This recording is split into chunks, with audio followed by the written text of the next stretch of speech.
بسم اللہ الرحمن الرحیم۔ السلام علیکم ورحمۃ اللہ وبرکاتہ۔ جی ناظرین و سامعین کرام، میں ہوں Ali Haider Asadi. Welcome to my YouTube channel. ناظرین و سامعین کرام، آج ہم حضرت خدیجہ الکبریٰ رضی اللہ تعالی عنہا کے حالات زندگی اور آپ کے چند فضائل و مناقب بیان کرنے جا رہے ہیں۔ اپنے موضوع کی طرف بڑھنے سے پہلے آپ لوگوں سے ریکویسٹ ہے کہ اگر آپ اس چینل پر نیو آئے ہیں تو اس چینل کو سبسکرائب کر دیں اور ساتھ ہی بیل آئیکن کو پریس کر دیں تاکہ ہر نئی آنے والی ویڈیو سب سے پہلے آپ تک پہنچ سکے۔ ناظرین کرام، سیدہ خدیجہ الکبریٰ رضی اللہ تعالی عنہا کی پہلی شادی ابو حالہ ہند بن نباش تمیمی سے ہوئی، جبکہ ابو حالہ کے انتقال کے بعد دوسری شادی عتیق بن عائد مخزومی سے ہوئی۔ کچھ عرصہ بعد وہ بھی چل بسے تو دنیاوی معاملات سے دل برداشتہ ہو کر زیادہ وقت حرم کعبہ میں گزارتیں، جس کے باعث آپ رضی اللہ تعالی عنہا کے مزاج مبارک میں تقدس و شرافت مزید بڑھ گئی۔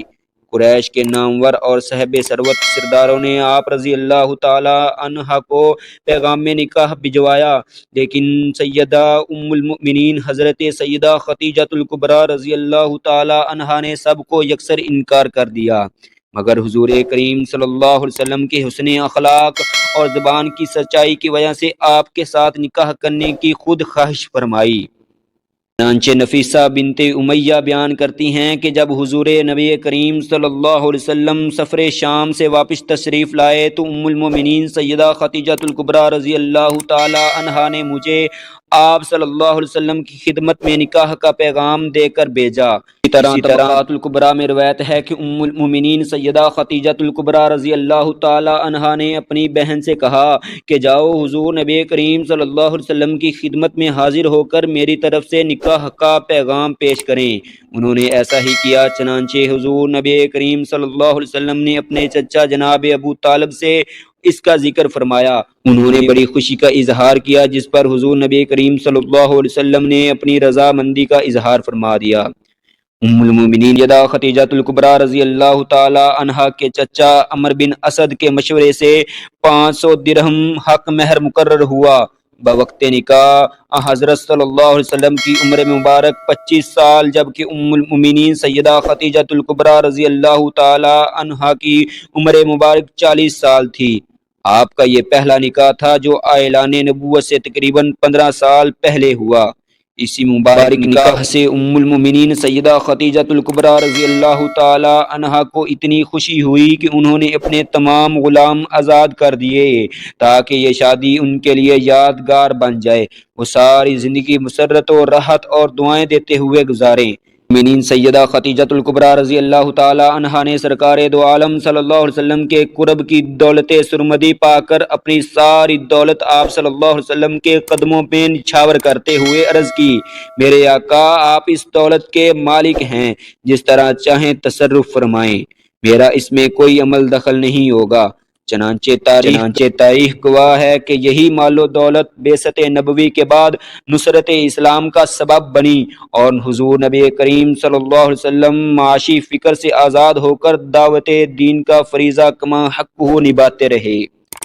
ام المؤمنین سیدہ خدیجہ الکبریٰ رضی اللہ تعالی عنہا نے جب حضور نبی کریم صلی اللہ علیہ وسلم کی لسان طیبہ سے غار حرا میں پیش آنے والے احوال سنے تو آپ صلی اللہ علیہ وسلم کو تسلی دی اور عرض کیا، یا رسول اللہ صلی اللہ علیہ وسلم، اللہ کی قسم اللہ تعالیٰ آپ کو کبھی تنہا نہیں چھوڑیں گے۔ آپ صلی اللہ علیہ وسلم تو صلہ رحمی کرنے والے، کمزوروں کا بوجھ اٹھانے والے، محتاجوں کے لیے کمانے والے، مہمان نوازی کرنے والے اور راہ حق میں مصائب سہنے والے ہیں۔